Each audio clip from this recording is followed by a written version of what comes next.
on the film. I've had a chance to sit down and watch it, and it's an absolutely fantastic film. Oh, mate, thank you so much. I appreciate that. So, tell us a little bit about where the idea for the film first came about for you.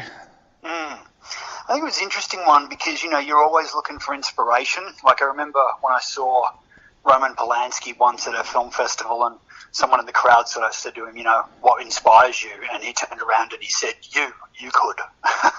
And I always thought that was cool because as a filmmaker, you never really know when that next spark is going to happen. Yeah. And in this particular case, it happened with one of the actresses, Natalie Heslop, who's virtually the the female lead in the film. Sitting down having conversation, and she just ignited the spark, let's say, and the idea, which I started to develop into a screenplay. So it was very much sort of concept by her, but then screenplay by myself. So that's how that one happened.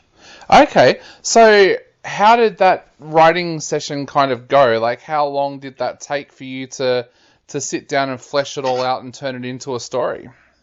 I mean, the treatment normally would take me a couple of months. It was only the idea she gave me, then really it was what I turned that into. And then the writing process, minimum 12 months, and I've got co-writers that help me with that stuff, structurally and professionally.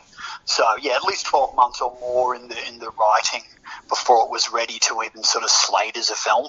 Yeah. And did you go back and forth with her as well with the idea, like to discuss it more? Not so much. No, just really just the initial idea, which was someone who kind of has like the gift of foresight. Like basically she sits down and paints. She's a painter, and whatever she paints materializes in real life, and that was the concept. Yeah. So it was almost like a fortune teller that can paint, or a gypsy, or a psychic that can paint a picture and then actually have it actualized. So what I did with the screenplay was I had her still as a painter, now as a grown woman, not as a teenager, where the story originated, and she paints the face of a girlfriend that ends up, appearing on our doorstep a couple of days later, because we are the married couple in the film.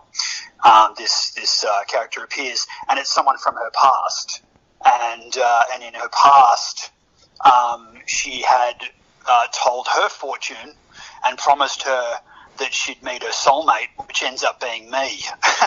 So it then turns into the classic lovers triangle, where they're almost fighting for the guy, but it's really, there's a little bit of that, but then there's also a lot on the girl fight itself. Yeah. So, yeah.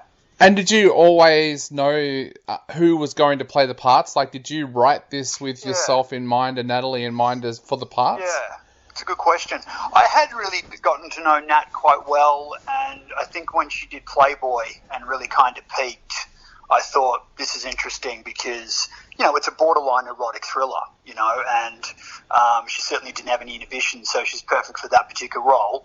And then I think as I kept doing drafts, she just stuck in my head, Yeah. So it just kind of eventuated. And then I couldn't imagine anyone else doing it. But then also we've got Sienna Stass, who's, the co-lead, and she's someone that had reached out and had sort of, written to me in the past or applied to many of my castings. And I had her in my back pocket. I'd always wanted to work with her, but now was the chance. So it was really a great sense of timing. And I find it's always like that, with these things. It's always timing, Yep. The amount of times I've gone to an audition and I didn't think they liked me, but then a year later the guy was like, oh, I've got this bit for you. And it's like sometimes it's the next film, it's not even the one you auditioned for. So it's interesting. So do you find it difficult to write when you're going to be playing a part? Like, does that play on your mind sometimes? Not really, because I'm realistic. If the character was, muscle-bound beach, Baywatch type guy, that's not me. Yeah. Like we've all got our stereotypes. But this was very much, a guy who was an agent. It was almost semi-autobiographical in a sense. It was, the standard guy, married man, middle-aged. It just fit the bill. So sometimes I feel like if it suits, but sometimes also with the writing process, it grows on me. Yeah. And sometimes I can't even imagine anyone else doing it. And then sometimes I go to cast someone and they'll even say, like, I've got a professional acting friend, let's say, they'll say, mate, this is yours. This is all you. So, yeah, it goes back and forth. I mean, technically I've acted in more films than films I've directed and acted at the same time. But I think because I still love acting, if I've got the opportunity, I'll do it. But also with my distributors, you know, I've made so many movies now, they expect it. I even had one distributor say to me, now, you sure you're going to be in it? And I was like, oh, okay.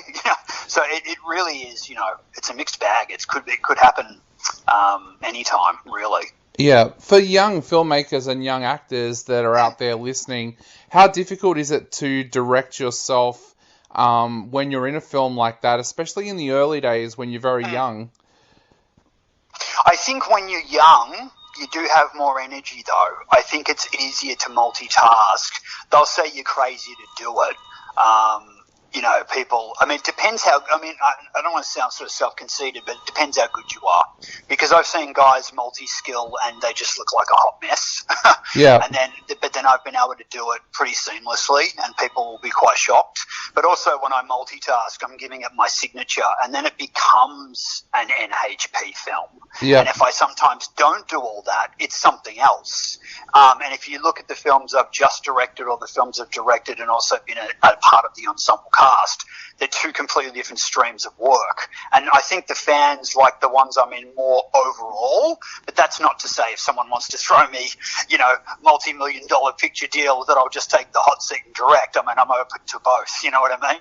Yeah, definitely. And you, with the acting this time around, you took some inspiration from Michael Douglas, I understand. Absolutely. I mean, Douglas has probably, you know, had a big impact on me as far as the work goes. I mean, I do love American genre film. It's what I grew up on, and I won't deny it. Douglas, the films he made, I just found his stream of films in his genre, from Basic Instinct to Disclosure to Fatal Attraction to The Game. There's just, I just love his body of work, and I've quite often been compared to him. Like I remember on one of the first sets I was ever on, the lead, I was co-lead, but the lead turned to me and said, "Man, you know, you're friggin' Michael Douglas," and I don't know, that just kind of stuck with me as well. Yeah. So, but it's good just to draw on for inspiration. I think we all need heroes. Yeah. You know, like. I mean, look at Bond. I mean, even Daniel Craig will tell you that, you know, he couldn't beat Sean Connery, even though some of us love him more. You know, it's one of those things. Yeah, definitely. And everyone listening out there who's a filmmaker is going to want to ask the question, what was the shoot like? Did you find this to be a pretty relaxing shoot, or did you have some issues along the way? What I find is that I get bored when I'm in post-production on one film. I mean, when I did film school, my teacher was very direct about saying you really need to have 3 on the go at once. That means you could be developing one, shooting another, and editing another. And it is true, it does keep the momentum going. So I found that when I was coming off the post-production of the previous film, I was getting bored, and so I thought, well, I've got this weekend free. I think I'm just going to start shooting the next. And as a lot of people will tell you, you know, if you've got the weekend and you've got the time, you've got no excuses. Like, if you don't do it, it's never going to start. It's never going to happen. You've just got to start. Yeah. You know? But I think the mistake people make is they don't have an end game. See, I often work backwards. I know the distributor I want. I know the film I want to do. I'm kind of work backwards knowing where it's going to end up. But a lot of guys, I think they start off and they just chip away, but they don't really have the end in sight. And I think you've got to have a plan. You know, if you don't have a plan, you could end up wasting a lot of people's time. And, you know, directors and filmmakers, and they get blacklisted. And, you know, people, you know, not you know, maybe not on paper, but people will say, you know, oh, geez, that guy just doesn't have his shit together. He won't deliver.